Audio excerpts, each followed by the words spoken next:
যে ওমর আমার নবীর গর্দান কাটার জন্য দৌড়াচ্ছে, তরবারি নিয়ে দৌড়ায়, নবীর গর্দান কাটতে যাবে, কি পরিমাণ সন্ত্রাসী মেজাজ। ওদিকে আমার নবী মক্কায় বসে দোয়া করে, হে মালিক, ওমরের তুমি দ্বীনের বড় খাদেম বানায় দাও।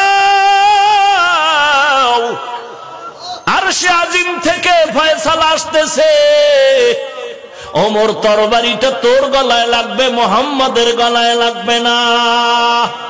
ওয়ামাকারু ওয়ামাকারাল্লাহ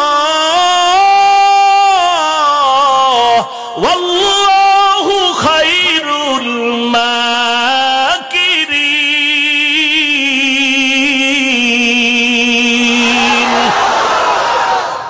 বান্দা তুই যত চালাকি করবি, তোর চালাকি আল্লাহর দরবারে টিকবে নাকি?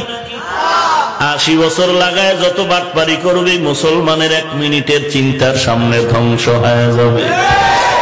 মুসলমানের সামনে পারবি না। এই দেশের মুসলমান সিলেটের জমিনে 360 আউলিয়ার কাফেলা নিয়ে ঢুকলেন শাহজালাল। গৌর গোবিন্দ কয়রে টুপিওয়ালা পাগড়িওয়ালা, ভেগে যাও। শাহজালালের অস্ত্র নাই, আছে একটা লাঠি আর পাগড়ি আর তসবিহ।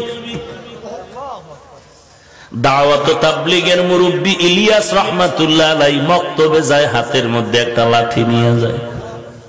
শাহজালাল ইয়ামান থেকে বাংলাদেশে আসছেন, তসবিহ আছে, একটা লাঠিও আছে। ওরে মৌলবী, তোমরা সন্ত্রাসী চাও না, হাতের মধ্যে বাঁশের লাঠি কেন? শাহজালাল ডাক দিয়া কয়, অন্ধ বুড়ি রাস্তা দিয়ে হাঁটে, চোখে দেখে না, হারিকেন জ্বালায় হাঁটে রাতের অন্ধকারে। একজনে কয়, বুড়িমা তুমি তো চোখে দেখো না, আবার হারিকেন জ্বালাইছো কেন? কয়, আমি রাস্তা দেখার জন্য জ্বালাই না, আমারে যেন কোনো মগায় ধাক্কা দিয়া ফালায় না দেয়।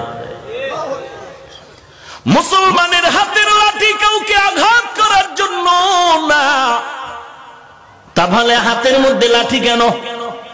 বলে, আমি নামাজের দাঁড়ায় গেলাম, পাগড়ি মাথায়, মুসলমানের সামনে নিয়ে কোরআনের বয়ান করি, কোরআন তেলাওয়াত করি।